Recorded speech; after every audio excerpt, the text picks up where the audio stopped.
Okay, for your next activity, we're going to create a C++ program wherein ito yung magiging output ng program natin. So, you're going to select an operation based on your main menu. So, meron tayong selection ng set, matrix, and also the Pascal triangle. Okay? So, ang unang gagawin natin is we're going to select an operation based dun sa i-input natin. So, halimbawa, nag-input tayo ng 1. Okay? Pag-enter natin ng 1, automatic is magse-select siya ng number of elements para sa set A nyo. Halimbawa, nag-input tayo para sa number of elements ng set A na merong equivalent na 3. Okay? So, pagdating naman sa next input natin, isihingi siya ng number of elements para sa set B. So, halimbawa, nag-input tayo ng 4 para sa element ng set B natin. Okay? So, pag-enter natin, hihingi ngayon siya ng elements sa set A. Since tatlo yung in-input natin dyan, automatic is makakapag-input tayo ng tatlong elements. So, for example, is nag-input tayo ng 1 para sa unang element ng set nyo, 2, then you have here equivalent to 3.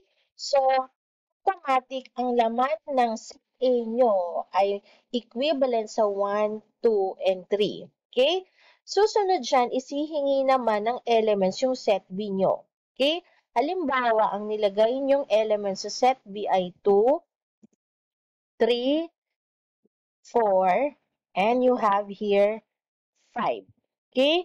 So, pag-enter nyo, automatic is hihingi siya kung anong operation ang ipe-perform ng set ninyo. Okay?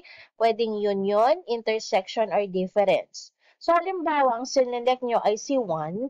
So, magpe-perform ng union yung dalawang set na okay? So, the union of set A and B is equivalent to 1, 2, 3, 4, and 5. Okay? Which is the equivalent set ng set A and set B ninyo. Okay? So, after lumabas yung sagot ng union ng set A at set B nyo, automatic hihingin siya. Kung gusto nyong bumalik sa main menu or dun sa equivalent set menu, which is itong part ng menu ninyo. Or, pag end naman ng in-input nyo, is babalik siya dun sa pinaka-main menu nyo. So, since magpa-perform pa tayo ng operation, isa-select natin dito is si Y. Okay? So, bumalik tayo sa set menu. Okay? Wherein, hihingi na naman siya ng another operation. So, this time naman, isa-select naman natin yung intersection. So, pag-enter natin is, lalabas dyan yung intersection ng set A and set B nyo, which is equivalent sa 2 and 3. Okay? Again, hihingi uli siya ng condition wherein kapag sinelect nyo ng Y, babalik siya uli sa menu ng set nyo, pero pag sinelect nyo naman ng N, babalik siya sa pinaka-main menu nyo. Since gusto natin i-perform yung operation ng difference natin, so ise-select ko uli yung Y. Pag enter ko, babalik na naman ako rito sa set menu. Okay? So this time naman is mag-perform ako ng difference. Pag enter ko, lalabas dyan yung difference ng set A at set B natin, which is equivalent to 1 and 3. Okay? So, do you want to go back to set menu? Okay, so this time, na-perform na natin yung tatlong operation. Ang gagawin natin is babalik na tayo sa main menu natin. Pag in-input ko yung N, automatic, babalik tayo sa main menu. Okay, so this time naman, gusto ko naman i-perform yung operation ng matrix natin. So, select ko is 2. Automatic, hihingi siya ng number of row para sa first matrix natin. So, halimbawa, nag-input ako ng 2, okay, para sa row ng first matrix, then another 2 para sa column ng first matrix natin. Okay? Pag enter natin, hihingi rin uli ng row ang second matrix natin. So, this time, i-input ko naman is 3. Okay? Then, next one is yung column ng second matrix natin. So, for example, mag-i-input din ako rito ng 3. Okay? So, pag enter ko, automatic is lalabas yung operation ng matrix natin.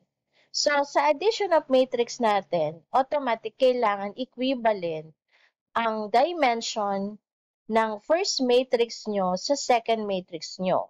So, for example, kanina, nag-input ako wherein hindi equivalent ang row and column ng first matrix at yung row and column ng second matrix nyo. Okay? So, pag sinelect ko yung 1 dito, automatic, since hindi sila equivalent, is magme-message siya na cannot perform addition of matrix. Since kailangan pareho yung dimension ng first matrix at second matrix nyo. Okay? So, ang gagawin natin ay babalik tayo uli sa pinaka-main menu natin. So, lagay natin dito N para bumalik tayo sa main menu. Isa-select ko si 2. Okay? Pag-enter ko kay 2, hihingi siya uli ng number of row para sa first matrix natin. So, let's say, ang in-input ko rito ay 2, then sa column is equivalent to 2 uli. So, 2 row and 2 column para sa first matrix, and 2 row and 2 column para sa second matrix. Okay, so this time, equivalent na yung first matrix at second matrix nyo. Kaya pag sinelect ko yung 1, automatic ay hihingi siya ng elements para sa first matrix nyo. Halimbawa, in-input ko is 1, 2, 3, and you have here 4. Okay? Sa elements naman ng second matrix nyo ay nag-input din ako ng 1, 2, 3, and you have here 4. Okay? So, pag in-enter ko to, lalabas dyan yung sum ng first matrix at second matrix nyo. Okay? Which is equivalent sa 2, 4, 6, and 8. Okay? So, do you want to go back to matrix menu? So, halimbawa, babalik ako uli sa main menu natin. So, lalagay ko rito is N. Okay? So, again, isa-select ko yung 2 para sa matrix operation natin. Pag enter ko, hihingi siya uli ng value ng row and column ng first matrix, pati ang row and column ng second matrix. So, halimbawa, nilagay ko rito is 2 and 2, then 3, then 3. Okay? So, sa matrix 1 nyo, ang nilagay natin sa row niya is 2, sa column naman niya is 2. Sa row naman ng second matrix is 3, ang column naman ng second matrix is 3. Okay? So, pag in-enter natin siya, hihingi siya uli ng operation ng matrix. Sa rules naman ng multiplication of matrix, kailangan equivalent ang column ng first matrix sa row ng second matrix. Pero kanina, yung in-input ko, hindi equal ang column ng first matrix sa row ng second matrix. So, kapag in-input ko yung 2, kailangan magme-message siya ng cannot perform multiplication of matrix. Kasi hindi equivalent yung column ng first matrix sa row ng second matrix. So again, babalik ako sa main menu, then ise-select ko uli yung matrix operation. Okay?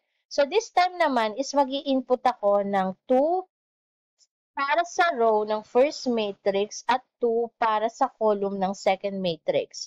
Another 2 para sa row ng second matrix and 2 para sa column ng second matrix. Okay? So this time, equivalent na yung column ng first matrix at row ng second matrix.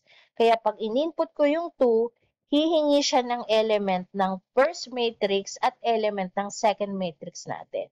So, halimbawa, ang in-input ko ay 1, 2, 3, and 4 para sa element ng inyong first matrix. Then, another 1, 2, 3, and 4 para sa element ng second matrix. Pag in-enter ko yan, lalabas ngayon yung addition or multiplication ng ating first matrix at yung second matrix, which is equivalent to 7, 10, 15, and 22. Okay?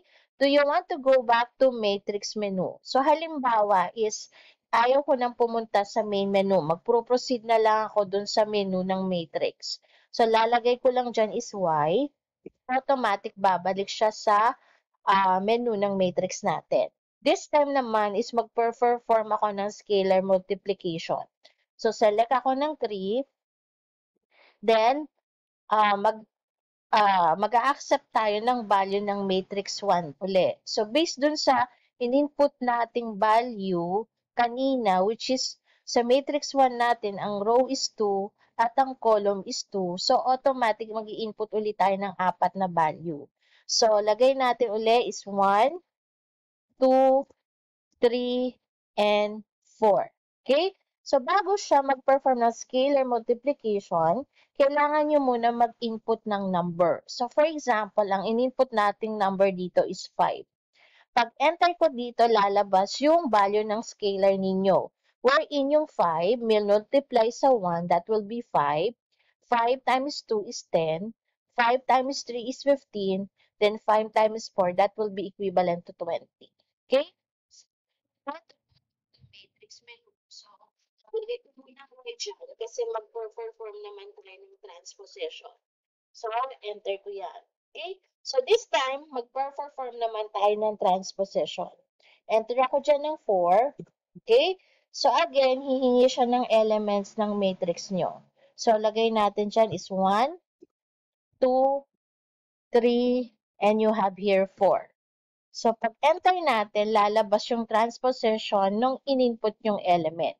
Wherein yung column value ng elements ninyo is magiging by row siya. Okay? So, like for example, this is 1, 3, 2, and 4. Okay? So, yung row element pala is i-convert nyo in form of column. So, since ito, dapat to is 1, 2, 3, 4, naging 1, 3, 2, 4. Okay? So, again, since nakumpleto na natin yung operation ng matrix natin, babalik na tayo sa main menu natin. Okay? So, this time naman is mag-perform tayo ng Pascal triangle. So, pag input ko ng 3 dito, okay, automatic mag-proceed tayo dun sa menu ng Pascal triangle. Hihingi siya ngayon ng rows na i-input natin. Okay?